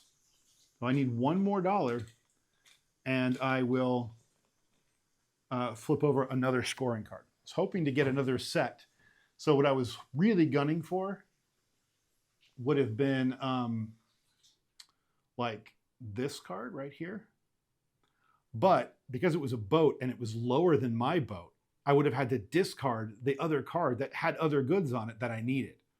So I couldn't take this. If I did, I would have made $6. But I didn't. This card didn't come out until later, and by that point I had already had the 11 boat. So that would have messed me up. So, but as it is, I got $5. I'm 1 coin away from another scoring card. Now, do I want to go again and try to get coins? I have the 5. Yes, I do. Yes, I do. Did he take a boat? He has not taken a boat. I'm going to look at the most recent boat card he did take. He has not taken a boat there. Oh, he's only got 3 cards here. Hold on a moment. I might have miscounted. Okay, he's only at 22 cards. Great. I don't think he's taken another boat since. So that's still the same boat he's got. That's cool. Okay, that boat's just going to grant $3. We're going to do that. We're going to spend one of our administrators, and we're going to go again. So we've discarded an administrator. We're taking another turn. This turn is 5, so we're going to spend a 5. And we're going to go visit this person at the palace who's going to let us earn another karma and let us use the boat of one of our opponents. And I was just checking that, and that boat in his stack gives me $3. So I'm going to take $3, and now I have 6. So I'm going to take the 6 that I have, turn them in, and flip over another scoring card. Now, this bonus says, hey, either take a ship from the market or take a fame. I need dice cards. I'm running low on dice cards. And I could take this boat, but I like this one because it's low in the order again. And I get a dice card and I get a little bit of goods. So I think I'm going to take it as a boat. And I'm going to take this. I get to choose which card becomes my die. Well, I have 2 blues already. Yeah, I have 2 blue already, so I'll take this as an orange die. It is a 6. That was a good pull. Okay. That's pretty good. Okay, so we're working on these 2 scoring cards next. Assuming that he doesn't beat me to the punch and end the game early. All right. So I'm now finally done. And he gets to go again. So he flips that over and he gains a karma. And he is going to take column 1. Oh, man, I was really hoping he would go for one that didn't have 2 cards in it. Okay, now he's at 25 cards. Oh, boy.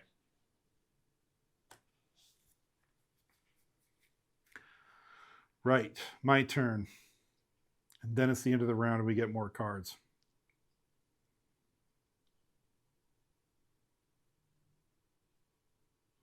I have a 3. I could take dice cards, which would be the thing to do right now.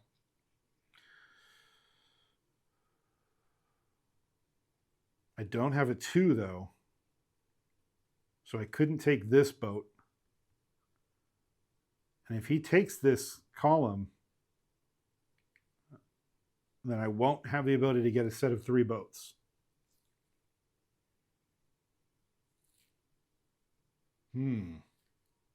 Welcome in, everybody. We are playing a solo variant by the user Fenderflix on Board Game Geek. This is a very cool community solo, very easy to play. We are racing to complete our scoring cards just like in the multiplayer game. And I'm worried that he's going to take this column before I get my 3rd boat here.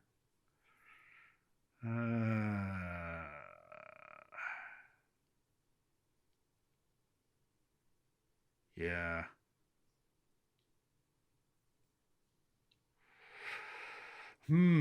Do I want to do that or not? But you know what? I don't care about the 3rd boat again because this one has goods on it. And I took that partly for the goods. So maybe I don't worry about a set of 3 there. I just take it for the die. I'm just going to do that.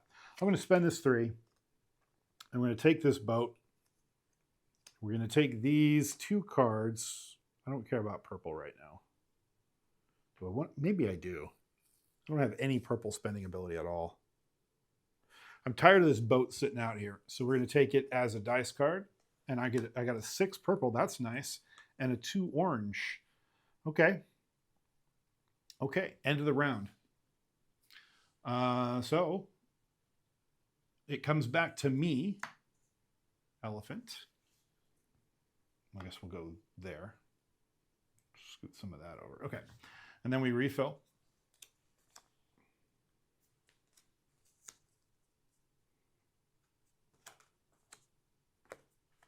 That got a little sparse there when I took 2 turns. I ended up getting pretty overdrawn there on that table. Okay.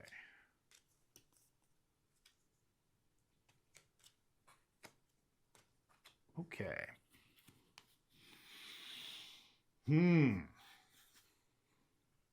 But it's now on me to go again.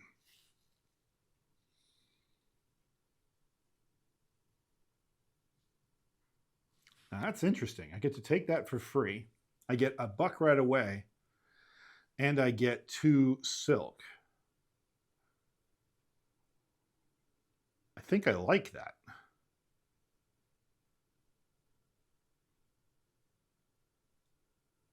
Yeah, I'm kind of good with that.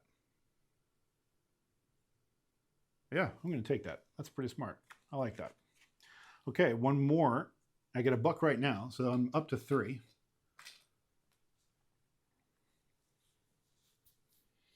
Need to get my fame going too.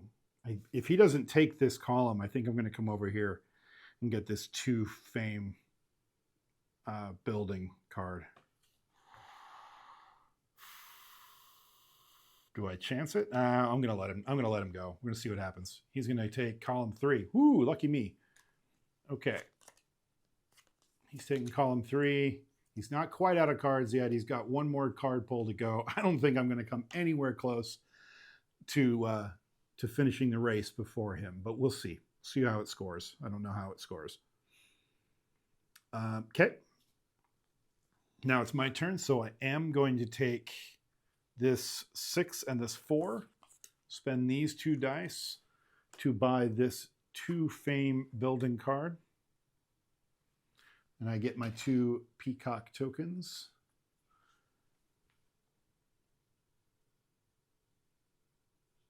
And that was my Fartifant action. Oh, I got 3 karma. What happens with 3 karma? I get another administrator. Nice. Okay. Now, unfortunately, I can't change any dice values, but I do have a free wild die from the administrator, so that's nice. And what's he going to do? He's going to take column 3 again. Now, what happens if he can't take it?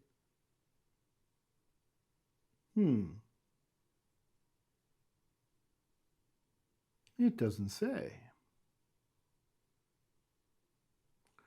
I might have to check with him on the rules. That's the one thing that he should say. Maybe he doesn't take any cards at all besides the 1. That's probably what it is. He just gets the 1 card, in which case I get a reprieve. He's got 1 card to go until he triggers the end of the game.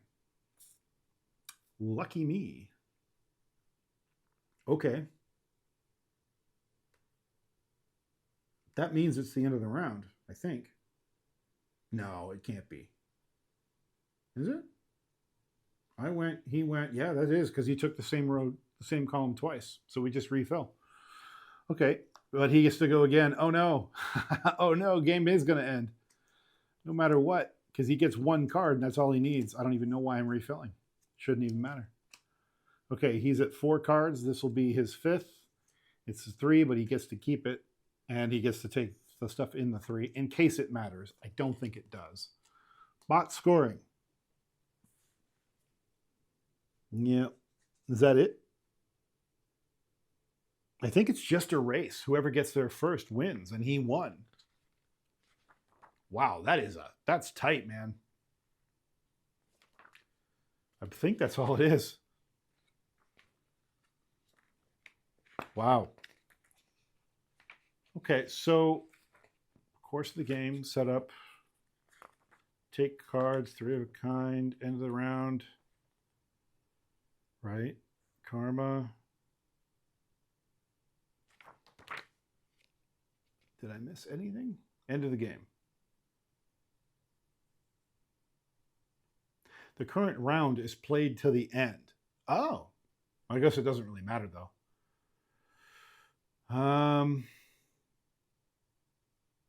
Yeah, it is just a race. And there's tiebreakers in case it happens on the same round, but it's just a race. I mean, this is my first ever game playing. Yeah, it is anticlimactic. I'll say that. But that's partly because I'm not good at the game yet. Like, this is my first time ever playing this game, this version of the game. I've played Raja's plenty. And it could be that the target of 30 cards is too low.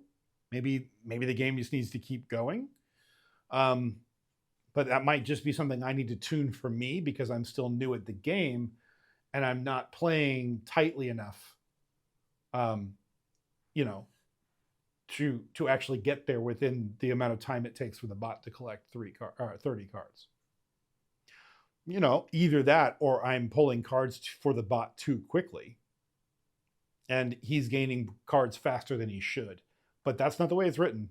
It's just he's saying, draw the card, take the cards that are in the column that match the card column, the number on the back of the card, and that means he's either going to get between 1 and 3 cards every time. He's always going to get the card that he drew from the deck, and then he's going to get the cards that are in the column, if any.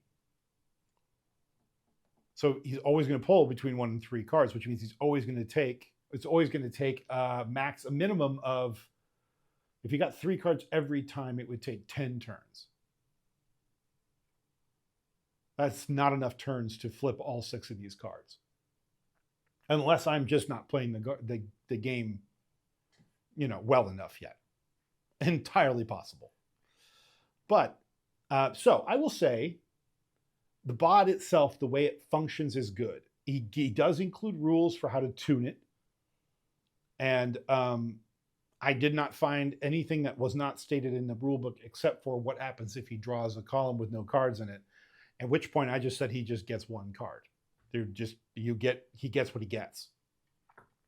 I'll double check with the author on it to make sure I did that correctly. But to me, 30 cards seems really quick. I mean, 5, 10, 15, 20, 25, 30. Okay, so I want to make sure I didn't do that right. I did that right. I did. Yeah, I don't know.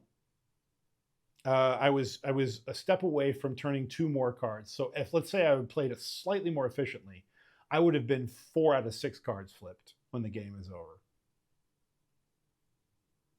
So that's tight, but not so tight that we were down to like 1 card each kind of thing. Essentially, for every 5 cards he collects, you have to flip 1 card. That's how that really tracks out, because it's 30 cards he's working towards.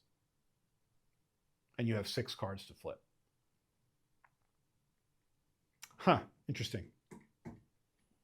I think that target number is just a little off, but I could be wrong. I'll go look to see how other people are comparing to me. I'm probably just terrible at the game. That's probably all this is. I will say, of all of the different Raja's games, and let's see, there's a roll and write. There's now this card game, and then there's the board game. Obviously, the board game is the Euro game. I'm always going to love that first. So it's going to be my first love, so it's going to be top of my list. This is second. The roll and write is good. This is great.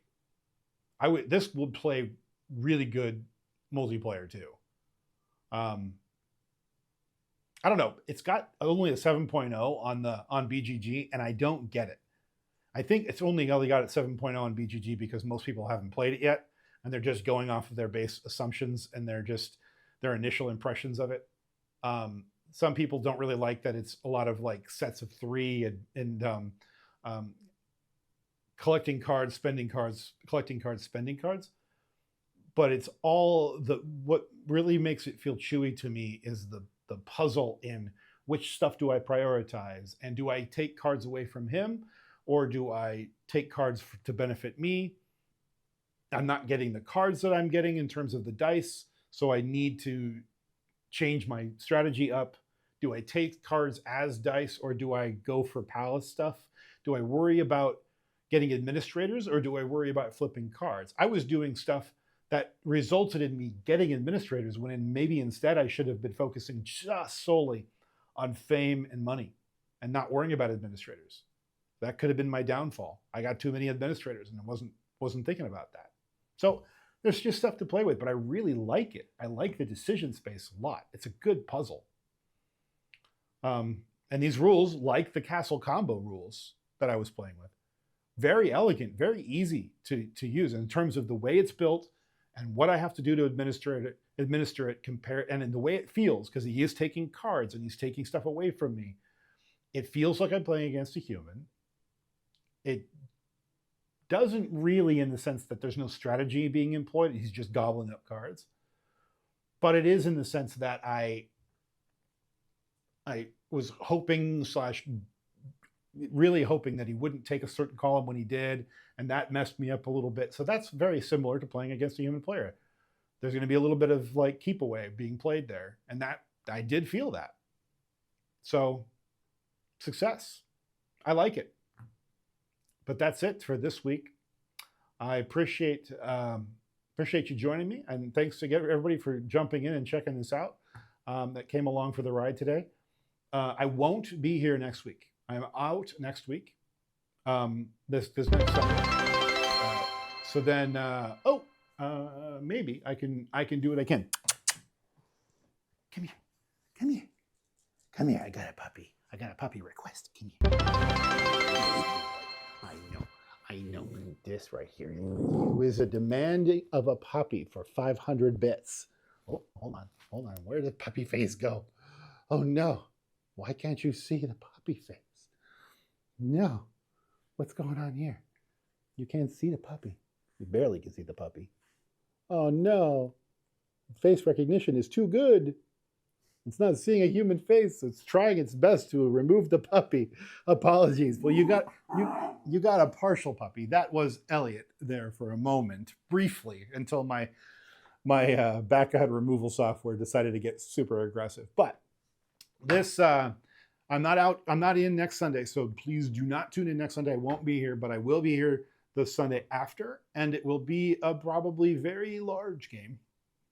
I have a stack of brand new games that have just arrived behind me, and it's going to be a mammoth beast, I believe, on the table next time you see me, which will be in 2 weeks, 2 Sundays, and that's been Castle Combo and Rajas of the Ganges Cards and Karma. So again, thank you for joining me. Stay tuned. I'll see if I can find us a quick raider. And other than that, I hope you enjoy the remainder of your lovely Sunday. And I'll see you again in 2 weeks' time. All right, take care, everybody. And hang out for the raid if you don't mind. See you guys.